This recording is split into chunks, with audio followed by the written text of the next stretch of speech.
Hi, കീമിനും നീറ്റിനും വേണ്ടി prepare ചെയ്തുകൊണ്ടിരിക്കുന്ന കുട്ടികൾക്ക് വേണ്ടിയിട്ട് ഓൾറെഡി നമ്മൾ കുറച്ച് മോഡൽ ക്വസ്റ്റ്യൻസ് ഡിസ്കഷൻ സ്റ്റാർട്ട് ചെയ്തിട്ടുണ്ട്. ഇന്ന് നമുക്ക് ഫിസിക്സിനകത്തുള്ള വളരെ നല്ലൊരു ചാപ്റ്ററും വളരെ ഇമ്പോർട്ടന്റ് ആയിട്ടുള്ള ചാപ്റ്ററാണ് ഗ്രാവിറ്റേഷൻ എന്ന് പറയുന്നത്. സോ ആ ഗ്രാവിറ്റേഷനിൽ നിന്നുള്ള കുറച്ച് മോഡൽ ക്വസ്റ്റ്യൻസ്, അതായത് എൻട്രൻസിന് ചോദിക്കാൻ സാധ്യതയുള്ള മോഡലുകൾ നമുക്കൊന്ന് നോക്കാം. അതിനകത്ത് പ്രീവിയസ് കൂടി നമ്മൾ ഉൾപ്പെടുത്തിയിട്ടുണ്ട്. സോ ആ രീതിയിലാണ് നമ്മൾ പോകുന്നത്. നോക്കാം നമുക്ക് ഓരോ ക്വസ്റ്റ്യൻസ് ആയിട്ട്. First question: A thin rod of length L is bent to form a semicircle. The mass of rod is m. What will be the gravitational potential at the center of the circle? അപ്പോൾ ഇവിടെ പറഞ്ഞിരിക്കുന്നത് ഒരു L length ഉള്ള ഒരു road ഉണ്ട്. നമ്മൾ അതിനെ semi circle ആയിട്ട് ഇങ്ങനെ വളച്ചങ്ങ് വെച്ചു. അപ്പൊ നമുക്ക് അതിനെ ആദ്യം ഒന്ന് വളച്ച് വെക്കാം.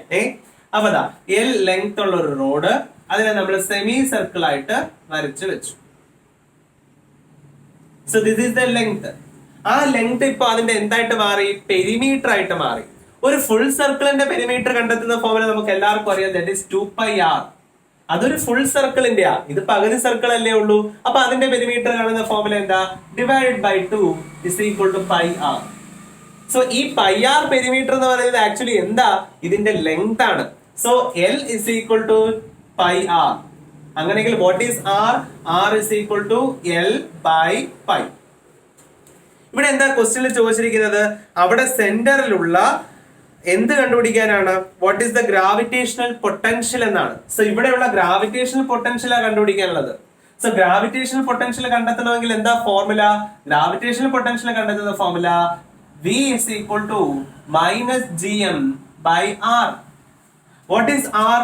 r എന്ന് പറയുന്നത് ഇവിടെ L by π ആണ്. സബ്സ്റ്റിറ്റ്യൂട്ട് ചെയ്യാൻ നമുക്ക്. So V is equal to minus gm by L by π. അപ്പൊ സ്വാഭാവികമായിട്ടും π എന്ത് ചെയ്യും? മുകളിലേക്ക് കയറും അല്ലെ.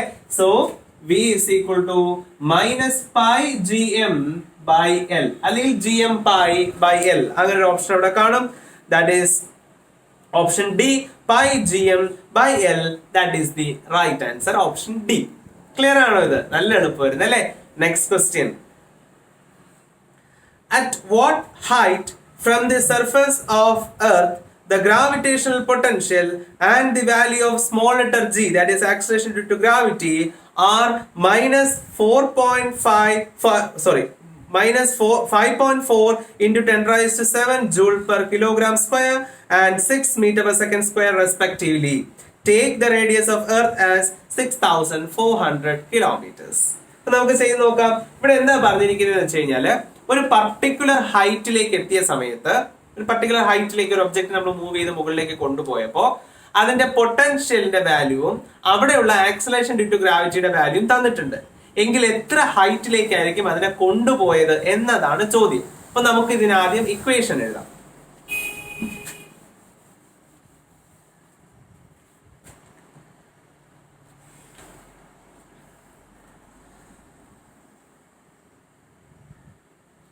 അപ്പൊ നമുക്ക് പൊട്ടൻഷ്യൽ കാണാൻ നമ്മൾ ഉപയോഗിക്കുന്ന equation V is equal to minus gm by, ഒരു ഹൈറ്റിലേക്ക് കൊണ്ടുപോയല്ലോ. അപ്പോ സ്വാഭാവികമായിട്ട് എർത്തിന്റെ റേഡിയസ് r, അവിടെ നിന്ന് ഒരു ഹൈറ്റ് h കൂടി കൊണ്ടുപോകുമ്പോൾ ഇവിടെയുള്ള പൊട്ടൻഷ്യൽ നമ്മൾ കണ്ടുപിടിക്കുമ്പോൾ r പ്ലസ് h എന്ന് എടുക്കണം അല്ലെ. So it is r plus h, minus gm by r plus h നമ്മൾ എടുക്കണം. കാരണം height കൊണ്ടുപോയിരിക്കുകയല്ലേ.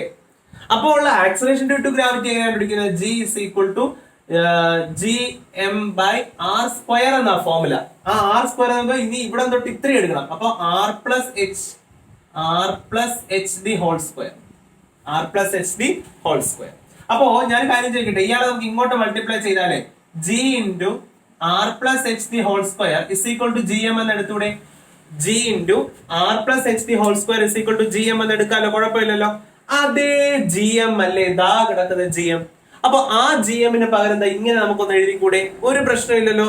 So you can write V is equal to minus gm-ന് പകരം g into r plus h the whole square divided by r plus h. ഇനി എന്തായിരിക്കും അടുത്ത step? ഇതിലൊരു r plus h ഉം ഇതിലൊരു r plus h ഉം ക്യാൻസൽ ചെയ്തു. So V is equal to minus g into r plus h. അങ്ങനെ നമ്മുടെ പൊട്ടൻഷ്യലിനെയും ആക്സലറേഷൻ ഡ്യൂ ടു ഗ്രാവിറ്റിയെയും കണക്ട് ചെയ്തുകൊണ്ട് ഒരു ഇക്വേഷൻ അതങ്ങോട്ട് റെഡിയായി. ഇനി അങ്ങ് സബ്സ്റ്റിറ്റ്യൂട്ട് ചെയ്താൽ മതി. പൊട്ടൻഷ്യലിന്റെ വാല്യൂ തന്നിട്ടുണ്ട്, ജിയുടെ വാല്യൂ തന്നിട്ടുണ്ട്, 6400 കിലോമീറ്റർ എന്ന് പറഞ്ഞിട്ടുണ്ട്. h അങ്ങോട്ട് കണ്ടുപിടിച്ചാൽ മാത്രം മതി. അപ്പൊ ഇനി സബ്സ്റ്റിറ്റ്യൂഷൻ ആണ്, വാല്യൂ സബ്സ്റ്റിറ്റ്യൂഷൻസ് ആണ്. സോ നമുക്ക് ഓരോ വാല്യൂസ് സബ്സ്റ്റിറ്റ്യൂട്ട് ചെയ്യാം. സോ വിയുടെ വാല്യൂ തന്നിട്ടുണ്ട്, it is -5.4 into 10⁻⁷ is equal to minus ജിയുടെ വാല്യൂ തന്നിട്ടുണ്ട്, acceleration due to gravity should be taken as 6 m/s², 6 into ആറിന്റെ വാല്യൂ തന്നിട്ടുണ്ട്, ഇറ്റ് ഈസ് 6400, ബട്ട് അത് കിലോമീറ്റർ അല്ലാണ് തന്നിരിക്കുന്നത്. സോ മീറ്റർ ആക്കാൻ ഇൻടു 10⁻³ പ്ലസ് h. സോ ഇതിലൊരു മൈനസും ക്യാൻസൽ ആയി. 6 നമുക്ക് താഴേക്ക് കൊണ്ടുവരാം. ഞാൻ ഇതിൽ ഇതിപ്പോ 7 പ്രാവശ്യം 10 കൊണ്ട് മൾട്ടിപ്ലൈ ചെയ്യണമെന്നല്ലേ എഴുതിക്കുന്നത്, ഞാൻ ഒരു 10 കൊണ്ട് അങ്ങ് മൾട്ടിപ്ലൈ ചെയ്യുക, അപ്പൊ അത് 54 ആവും. സോ 54 ഇൻറ്റു പിന്നെ ബാലൻസ് എത്ര, 10⁻⁶ ഉള്ളൂ ബാലൻസ്, 10⁻⁶ ബൈ ഈ 6 താഴെ വരുമ്പോൾ ഡിവൈഡ് ബൈ 6 ആവും അല്ലെ, is equal to 6400 into 10⁻³ plus h എന്ന് വരും. അപ്പോ ഇതും കൂടി ഡിവിഷൻ ചെയ്ത് പോകുമല്ലോ, 54 6 ഡിവൈഡ് ചെയ്യുമ്പോൾ ഇവിടെ 9 എന്ന് വരും അല്ലെ. സോ നമുക്ക് ഇനി ചെയ്യാൻ ബാക്കി. So 9 into 10⁻⁶ is equal to 6400 into 10⁻³ plus h. നമുക്ക് h അല്ലേ കണ്ടുപിടിക്കേണ്ടത്, h കണ്ടുപിടിക്കണമെങ്കിൽ ഈ ടേം ഇപ്പുറത്ത് കൊണ്ടുവരാം, പ്ലസ് ടേം ഇപ്പുറത്ത് വരുമ്പോ മൈനസ് ആവും. സോ 9, ഞാനൊരു കാര്യം ചെയ്യാം, ഇതിൽ നിന്ന് ഒരു 3 പൂജ്യം കട എടുക്കുകയാണ്. സോ 9000 ഇങ്ങനെ എടുക്കാം, അല്ലെങ്കിൽ വേറൊരു എളുപ്പമായിട്ട് പറഞ്ഞു, വേറെ കുറച്ചുകൂടി എളുപ്പത്തിൽ ചെയ്യാം. ഞാൻ ഇതിനെ 90 ആക്കുകയാണ്, 90 into 10⁻⁴. ഓക്കെ, ഒരു പൂജ്യം ഞാൻ ഇങ്ങനെ എടുത്തോളൂ, 90 into 10⁻⁵, സോറി 10⁻⁵, ഒരു പൂജ്യം ഇങ്ങനെ എടുത്തു, 90 into 10⁻⁵. ഇത് ഇപ്പുറത്തെ പ്ലസ് ടേം ഇപ്പുറത്തെ വരുമ്പോ മൈനസ്. So minus 6400 into 10⁻⁵. ഞാൻ ഇതിൽ ഒരു പൂജ്യം കൂടി അങ്ങോട്ട് കൊടുത്താലോ, ഇതൊരു പൂജ്യം പോയിട്ട് 10⁻⁴, ഒരു പൂജ്യം കൂടി അങ്ങോട്ട് കൊടുത്താലോ, അപ്പൊ ഇത് 10⁻⁵. So into 10⁻⁵ is equal to h. ഇപ്പൊ നോക്കിക്കേ, ഇതും 10⁻⁵, ഇതും 10⁻⁵. രണ്ടും ഒരേ പവർ വന്നു കഴിഞ്ഞാൽ ഈ വാല്യൂസ് പരസ്പരം മൈനസ് ചെയ്താൽ മതിയല്ലോ. അപ്പോ 90 നിന്നും 64 പോണം, 90 നിന്നും 64 പോയാൽ 26. So 26 into 10⁻⁵ is equal to h. അപ്പൊ എച്ചിന്റെ വാല്യൂ കിട്ടി. ഇനി അതിനെ നമുക്ക് എന്ത് രൂപത്തിലേക്ക് ആക്കണോ ആ രൂപത്തിലേക്ക് അങ്ങ് ആക്കിയാൽ മതി. ഇത്രയും മീറ്റർ എന്നാണ് കിട്ടിയിരിക്കുന്നത്. അപ്പോ ഇതിൽ 5 പൂജ്യം ഉണ്ടല്ലോ, 10⁻⁵ എന്ന് എഴുതിയാൽ 5 പൂജ്യമാണ്, അതൊരു 2 പൂജ്യം കട എടുക്കുക നമ്മള്. അപ്പൊ എത്രയായി, 2600 into 10⁻³ മീറ്റർ എന്ന് കിട്ടി, അതാണ് h. സോ 10⁻³ നമുക്ക് വേണമെങ്കിൽ കിലോ എന്ന് വായിക്കാമല്ലോ. സോ 2600 കിലോമീറ്റേഴ്സ് എന്ന് ആൻസർ കിട്ടി. 2600 കിലോമീറ്റേഴ്സ് അതവിടെ ഓപ്ഷനിലുണ്ട്. That is option D is the right answer. Clear ആണോ ഇത്? അപ്പോ പൊട്ടൻഷ്യലും ജിയും കൂടി കണക്ട് ചെയ്തുകൊണ്ട് ആദ്യം ഒരു ഇക്വേഷൻ ഉണ്ടാക്കി വാല്യൂ സബ്സ്റ്റിറ്റ്യൂട്ട് ചെയ്ത് കാൽക്കുലേഷൻ ചെയ്തു എന്നേ ഉള്ളൂ. സോ അങ്ങനെയാണ് നമുക്ക് ആ ക്വസ്റ്റ്യൻ വർക്ക്ഔട്ട് ചെയ്യുന്നത്. നെക്സ്റ്റ് ക്വസ്റ്റ്യനിലേക്ക് പോവാം. A particle of mass m is situated at the center of a spherical shell of same mass and radius a. The gravitational potential at a point situated at a/2 distance from the center will be. നോക്കാം ചോദ്യം എന്താണെന്ന്.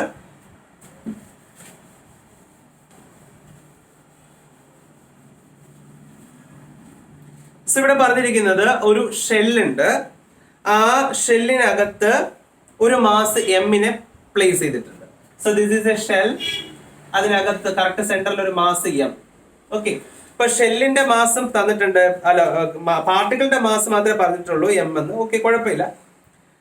And same mass എന്നാ പറയുന്നത്. അപ്പൊ എല്ലാവരുടെയും mass same തന്നെ, എല്ലാ M എന്ന് എടുത്താൽ മതി. റേഡിയസ് എ എന്നാ പറയുന്നത്, റേഡിയസ് ഈസ് എ. ചോദ്യം അങ്ങനെയെങ്കിൽ ഈ ഒരു പോയിന്റ് നമ്മൾ എടുക്കുന്നു. ഈ പോയിന്റ് പ്രത്യേകത a/2 ഡിസ്റ്റൻസ് ആണ്, റേഡിയസിന്റെ പകുതിയുള്ള ഒരു പോയിന്റ് ആണ് എടുത്തത്. ആ പോയിന്റിലുള്ള പൊട്ടൻഷ്യൽ എത്ര എന്നതാണ് ചോദ്യം. ആ പോയിന്റിൽ എക്സ്പീരിയൻസ് ചെയ്യുന്ന പൊട്ടൻഷ്യൽ എത്ര? അപ്പൊ ആ പോയിന്റിൽ ആക്ച്വലി ആരൊക്കെ കാരണമുള്ള പൊട്ടൻഷ്യൽ ഉണ്ട്, അതാണ് നമ്മൾ ആദ്യം മനസ്സിലാക്കേണ്ടത്. ഒന്ന്, ഈ ഷെല്ല് കാരണം ഒരു പൊട്ടൻഷ്യൽ അവിടെ കാണും, പ്ലസ് പിന്നെ ആര് കാരണം കാണും, നമ്മുടെ ആ മാസ്, ആ നടുക്കിരിക്കുന്ന ഒരു മാസ് ഇല്ലേ, അയാള് കാരണം ഒരു പൊട്ടൻഷ്യൽ ഉണ്ടാവും. അപ്പൊ 2 പൊട്ടൻഷ്യലുകൾ അവിടെ ഉണ്ട്. സോ ദ ടോട്ടൽ പൊട്ടൻഷ്യൽ എന്ന് പറയുന്നത് potential due to spherical shell or shell എന്ന് ഇട്ടാലും മതി. Potential due to shell plus potential due to the mass. അപ്പൊ രണ്ടുപേരുടെയും പൊട്ടൻഷ്യൽ തമ്മിൽ ചേർത്താലേ ടോട്ടൽ പൊട്ടൻഷ്യൽ നമുക്ക് കിട്ടും. ഷെല്ലിന്റെ പൊട്ടൻഷ്യൽ എങ്ങനെ കണ്ടുപിടിക്കും? ഷെല്ലിന്റെ പ്രത്യേകത അകത്ത് ഇക്വി പൊട്ടൻഷ്യൽ ആണ്, എല്ലായിടും ഒരേ പൊട്ടൻഷ്യലാണ്. സർഫസിലെ പൊട്ടൻഷ്യൽ എത്രയാണോ അകത്തെല്ലാം അതേ പൊട്ടൻഷ്യൽ തന്നെയായിരിക്കും ഏത് പോയിന്റിലാണെങ്കിലും. അത് കണ്ടെത്താൻ നമ്മൾ സാധാരണ ഉപയോഗിക്കുന്ന ഫോർമുല -gm/r², അത്രേ ഉള്ളൂ. സോറി, r² ഇല്ല, gm/r സാധാരണ പൊട്ടൻഷ്യൽ കാണുന്ന ഫോർമുല. ഇത് റേഡിയസ് ആയത് അത് ഓൾറെഡി എ എന്ന് തന്നിട്ടുള്ളത് കൊണ്ട് നമുക്കത് എ എന്ന് കൊടുക്കാം. ഓക്കെ, ക്വസ്റ്റ്യൻ പ്രകാരം എ എന്ന് കൊടുക്കും. പ്ലസ് ഇനി മാസ് കാരണമുള്ള പൊട്ടൻഷ്യൽ കാണുമ്പോൾ -gm/, അയാൾ ഏത് പോയിന്റിലാണോ ആ പോയിന്റിന്റെ ഡിസ്റ്റൻസ് ആണ് എടുക്കേണ്ടത്. ആ മാസ് a/2 ഡിസ്റ്റൻസിലുള്ള ഒരു പോയിന്റിലാണ് ആ പൊട്ടൻഷ്യൽ ഉണ്ടാക്കുന്നത്. സോ a/2 എന്ന് നമ്മൾ കൊടുക്കും. സ്വാഭാവികമായിട്ട് ഈ 2 എന്ത് ചെയ്യും, മുകളിലേക്ക് കയറും. സോ -gm/a പ്ലസ് -2 മുകളിലേക്ക് കയറുമ്പോൾ 2gm/a. അപ്പൊ -gm/a പ്ലസ് -2gm/a. അപ്പൊ പ്ലസ് മൈനസ് കൂടി മൈനസ് വരും. -2gm/a -2gm/a. അപ്പൊ ഇത് രണ്ടും കൂടി ആഡ് ചെയ്ത് നമുക്ക് എങ്ങനെ എഴുതാം, -3gm/a. സോ -3gm/a എന്ന് പറഞ്ഞൊരു ഓപ്ഷൻ അവിടെ ഉണ്ട്. That is option A and that is the right answer. -3gm/a. Clear ആണോ ഇത്? അങ്ങനെയെങ്കിൽ നമുക്ക് അടുത്ത ക്വസ്റ്റ്യനിലേക്ക് മൂവ് ചെയ്യാം. നോക്കിക്കോളൂ. A body of mass m taken from the earth's surface to the height equal to twice the radius of the earth. The change in potential energy of body will be.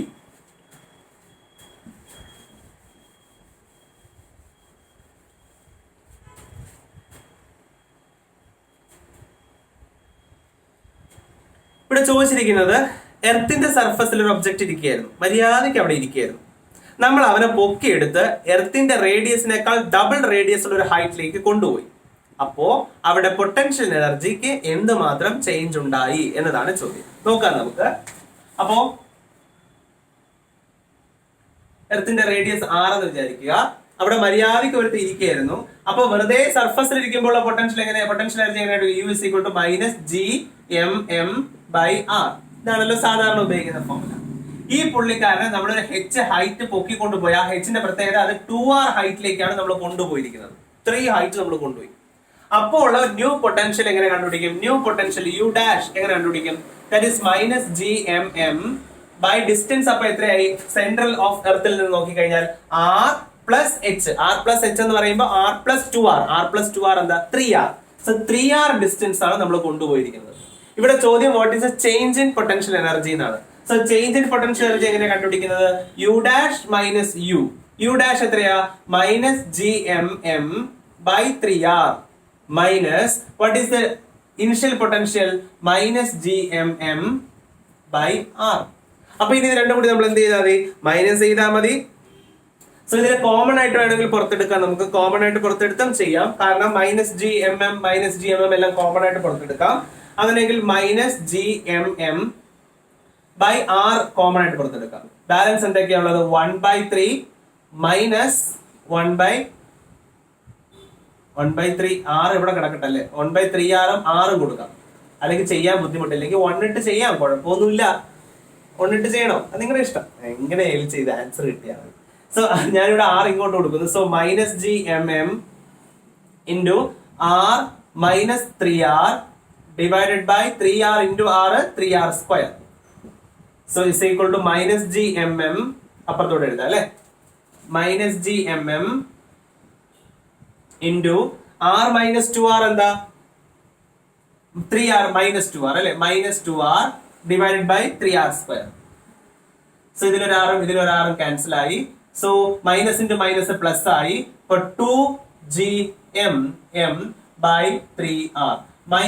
മൈനസും മൈനസും cancel ആയി പോയത് കൊണ്ട് answer നമുക്ക് എങ്ങനെ കിട്ടി? That is 2/3gmm/r എന്ന് കിട്ടി.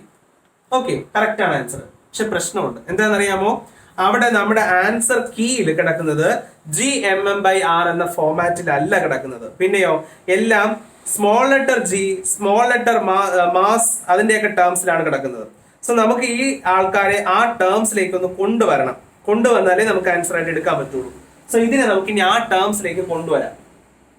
നോക്കൂ, നമുക്കറിയാം small letter g, acceleration due to gravity എന്ന് പറഞ്ഞാൽ gm/r ആണല്ലോ. അപ്പൊ ഈ r സ്ക്വയർ ആണ്. ഇതിലൊരു r ഇങ്ങോട്ട് വേണ്ട. r സ്ക്വയർ എന്ന് വെച്ചാൽ r ഇൻറ്റു r എന്നല്ലേ? അതിലൊരു r ഇങ്ങോട്ട് കൊണ്ടുവന്നാൽ gr is equal to gm/r എന്ന് വരും. ആ ജി എം ബൈ ആർ അല്ലേ ഇതാ കിടക്കുന്നത്, കണ്ടോ? അപ്പൊ ഈ ജി എം ബൈ ആറിന് പകരം ജി ആർ എന്ന് എഴുതാമല്ലോ, കുഴപ്പമില്ലല്ലോ. സോ അങ്ങനെയെങ്കിൽ നമ്മുടെ ആൻസർ ഇങ്ങനെ വരും, delta U is equal to G M by ആറിന് പകരം ജി ആർ. സോ 2 ഇവിടെ ഓൾറെഡി ഉണ്ട്, 2 ഇൻറ്റു ജി ആർ ഇൻറ്റു പിന്നെ ബാലൻസ് എന്താ ഉള്ളത്, എം ഡിവൈഡ് ബൈ 3. സോ നമുക്ക് കിട്ടിയിരിക്കുന്നത് 2 G R M or 2 M G R എന്നോ അങ്ങനെ വേണമെങ്കിൽ എഴുതാം. So divide by 3. സോ ഇങ്ങനെ ഒരു ഓപ്ഷൻ ഉണ്ടോ എന്നാണ് ചെക്ക് ചെയ്യേണ്ടത്. ഇനി ഇങ്ങനെ ഒരു ഓപ്ഷൻ ഉണ്ടോ, 2/3 mgr എന്ന് പറഞ്ഞൊരു ഓപ്ഷൻ അവിടെ ഉണ്ട്. That is option B, that is the right answer. Next question. If the distance between the earth and sun were half its present value, the number of days in a year would have been. അപ്പോ ഭൂമിക്കും സൂര്യനും ഇടയിലുള്ള distance ഇപ്പോൾ ഉള്ളതിന്റെ പകുതിയായി മാറുന്നു എങ്കിൽ പുതിയ വർഷം, അതായത് നമുക്ക് സാധാരണ 365 ദിവസമാണല്ലോ ഒരു വർഷം, അത് ഇനി എത്രയായിട്ട് മാറും എന്നതാണ് ചോദ്യം. അപ്പൊ നമുക്ക് ചെയ്യാം. ഇവിടെ നമ്മുടെ കെപ്ലേഴ്സ് തേർഡ് ലോ ആണ് നമ്മൾ ഉപയോഗിക്കുന്നത്. That is time period of a square of time period of a planet is directly proportional to cube of semi major axis. So അതാണ് നമ്മൾ ഇവിടെ ഉപയോഗിക്കാൻ പോകുന്നത്.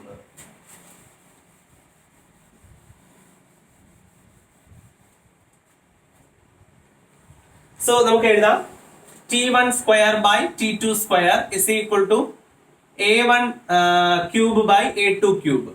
ഓർ നിങ്ങൾക്ക് ഇത് വേണമെങ്കിൽ ഇങ്ങനെ എഴുതാം, T1 by T2 the whole square is equal to A1 by A2 the whole cube. അങ്ങനെയും എഴുതാം. ആദ്യ സാധാരണ വർഷങ്ങൾ എത്രയായിരുന്നു, ഒരു വർഷം എത്ര ദിവസം, 365 അല്ലെ. സോ 365 ഡേയ്സ് ആണ്. ഡിവൈഡ് ബൈ ഇപ്പോഴത്തെ പുതിയ ദിവസം എത്രയെന്നാണ് ചോദ്യം, അത് the whole square is equal to നേരത്തെ ഡിസ്റ്റൻസ് എ എന്ന് എടുക്കാം നമുക്ക്. ഇപ്പൊ എത്രയായിട്ട് മാറിയത്, അതിന്റെ പകുതി, അപ്പൊ A/2. അപ്പൊ സ്വാഭാവികം 2 ഇങ്ങോട്ട് കയറും, എയും ക്യാൻസൽ ആവും.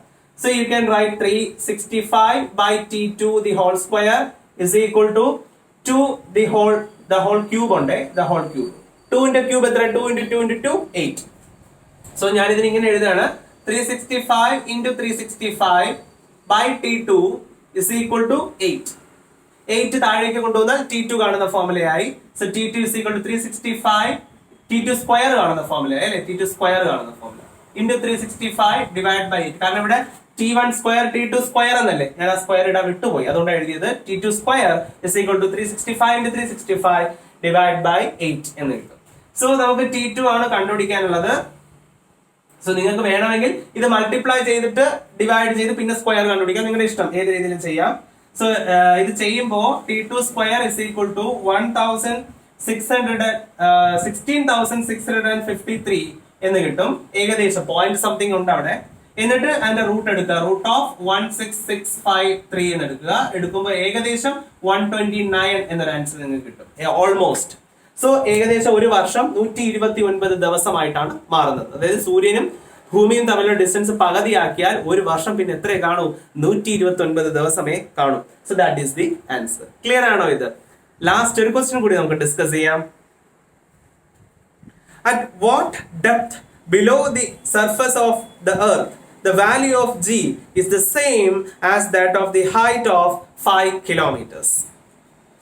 അപ്പൊ ഇവിടെ പറഞ്ഞിരിക്കുന്നത് എത്രയോ ഡെപ്ത് പോകുമ്പോൾ നമ്മൾ 5 കിലോമീറ്റർ മുകളിൽ ചെന്ന് നിൽക്കുമ്പോൾ അതേ ആക്സലേഷൻ ഡ്യൂ ടു ഗ്രാവിറ്റി തന്നെ കിട്ടും എങ്കിൽ ആ ഡെപ്ത് എത്ര എന്നതാണ് ചോദ്യം. നമുക്ക് ചെയ്യാം. ഇങ്ങനെയുള്ള ചോദ്യങ്ങൾക്ക് ഒരു കുറുക്ക് വഴി കൂടി ഉണ്ട്. അത് ആക്ച്വലി ഒരു റിസൾട്ട് ആണ്. ഞാൻ ആ റിസൾട്ടിലൂടെ നിങ്ങൾക്ക് ആൻസർ പറഞ്ഞുതരാം. പിന്നീട് ആ റിസൾട്ട് നിങ്ങൾ അങ്ങ് ഓർത്ത് വെച്ചാൽ നിങ്ങൾക്ക് പെട്ടെന്ന് ചെയ്യാനും പറ്റും. അതായത് acceleration due to gravity height മുകളിലേക്ക് പോകുമ്പോൾ നമ്മൾ ചെയ്യുന്ന ഫോർമുല എന്താ, G dash is equal to G into 1 minus 2h by R. നമ്മൾ ഡെപ്തിലേക്ക് പോകുമ്പോൾ പുതിയ ആക്സലറേഷൻ ഡ്യൂ ടു ഗ്രാവിറ്റി കണ്ടുപിടിക്കുന്ന formula G into 1 minus h by R. ഇതിൽ h എന്ന് പറഞ്ഞാൽ ഡെപ്ത് എന്നാണ് ഉദ്ദേശിക്കുന്നത്, അതുകൊണ്ട് ഡെപ്ത് D എന്നിടാം. ഇത് രണ്ടും ഈക്വൽ ആകുന്ന ഏത് ക്വസ്റ്റ്യൻ, അതായത് എത്ര ഹൈറ്റ് പോകുമ്പോഴാണ് അതേ ഡെപ്തിലുള്ളത് എന്ന് ചോദിക്കുന്നത്, അതേ ആക്സലറേഷൻ ഡ്യൂ ടു ഗ്രാവിറ്റി കിട്ടുന്ന ഡെപ്ത് എത്ര എന്നൊക്കെ ഉള്ള ഏത് ചോദ്യത്തിലും നിങ്ങൾ ഓർത്തിരിക്കുക ഇത് രണ്ടും ഈക്വൽ ആയിരിക്കും. ഇത് രണ്ടും ഈക്വൽ ആണെങ്കിൽ ഇങ്ങനെ ചിന്തിച്ചാൽ മതി നിങ്ങൾ, ഇത് G ഇത് G അത് ഈക്വൽ, ഇത് 1 ഇത് 1 അത് ഈക്വൽ, ഇത് R ഇത് R അത് ഈക്വൽ. അങ്ങനെയെങ്കിൽ ഏതും ഈക്വൽ ആയേ പറ്റൂ. 2h must be equal to depth. ഇതാണ് ഞാൻ പറഞ്ഞത്. ഇത് റിസൾട്ട് ആയിട്ട് അങ്ങ് ഓർത്ത് വെച്ചാൽ മതി. ഇത്തരത്തിലുള്ള ഏത് ക്വസ്റ്റ്യനിലും 2h must be equal to depth. ഇവിടെ ഓൾറെഡി ഹൈറ്റ് എത്രയെന്ന് പറഞ്ഞിട്ടുണ്ട് 5 കിലോമീറ്റേഴ്സ്. സോ ഡെപ്ത് ആണ് കണ്ടുപിടിക്കേണ്ടത്. So 2 into 5 kilometers is equal to 10 kilometer is the answer. ഈ റിസൾട്ട് അറിയാവുന്ന കുട്ടിക്ക് ഫ്രാക്ഷൻ ഓഫ് സെക്കൻഡ്സ് മതി, പെട്ടെന്ന് തന്നെ അതായത് കണക്ക് പോലെ ചെയ്യണം, മൈൻഡ് ചെയ്താൽ മതി. ഹൈറ്റിന്റെ double, that is 10 kilometers. Clear ആയോ പറഞ്ഞത്? അറിഞ്ഞൂടാത്ത കുട്ടി ഇതുപോലെ ചെയ്ത് കുറച്ച് സമയം എടുക്കേണ്ടി വരും എന്നതാണ്. ഇതാണ് ഈ നിങ്ങൾ എൻട്രൻസ് പരിശീലനം നേടുമ്പോഴും അല്ലാത്തപ്പോഴും ഉള്ള വ്യത്യാസം. കാരണം നമ്മളിത് പരിശീലനം നേടുമ്പോൾ നമ്മൾ ഇതുപോലെ ഓരോ കാര്യങ്ങളായിട്ട് പഠിച്ചെടുക്കുകയാണ് റിസൾട്ടുകൾ. അപ്പൊ പെട്ടെന്ന് നിങ്ങൾ കാൽക്കുലേഷൻ ചെയ്യും. സോ അതുകൊണ്ട് തന്നെ നമ്മുടെ ക്രാഷ് കോഴ്സിൽ ഇനിയും ജോയിൻ ചെയ്യാൻ താല്പര്യമുള്ളവർക്ക് നിങ്ങൾക്ക് വേണമെങ്കിൽ താഴെ കാണുന്ന നമ്പറിൽ വാട്സ്ആപ്പ് ചെയ്യാം. മെഡിക്കലിന്റെ ക്രാഷ് കോഴ്സ് ആണ് നമ്മൾ കൊടുക്കുന്നത്. ചില കീമിന്റെ കുട്ടികളും അതിനകത്ത് ജോയിൻ ചെയ്തിട്ടുണ്ട്, കാരണം ഫിസിക്സ് കെമിസ്ട്രി കോമൺ ആയതുകൊണ്ട്. സോ എനിവേ ജോയിൻ ചെയ്യാൻ താല്പര്യമുള്ളവർക്ക് ഇനിയും ജോയിൻ ചെയ്യാം. കഴിഞ്ഞു പോയ ക്ലാസ്സുകളൊന്നും മിസ്സാവില്ല, അതൊക്കെ നിങ്ങൾക്ക് റെക്കോർഡഡ് ക്ലാസ്സസ് ആയിട്ട് കിട്ടുന്നതായിരിക്കും. അപ്പോ ക്ലാസ്സസ് ഇഷ്ടമായെങ്കിൽ സബ്സ്ക്രൈബ് ചെയ്യാൻ മറക്കരുത്. നിങ്ങളുടെ ഫ്രണ്ട്സിനും ഷെയർ ചെയ്യുക. ഇനി ഇതുപോലുള്ള ക്ലാസ്സുകൾ നിങ്ങൾക്ക് കിട്ടിക്കൊണ്ടേയിരിക്കും. നിങ്ങളോടൊപ്പം എന്ന് പഠനത്തിൽ ഞാനും കൂടെ ഉണ്ടാവും.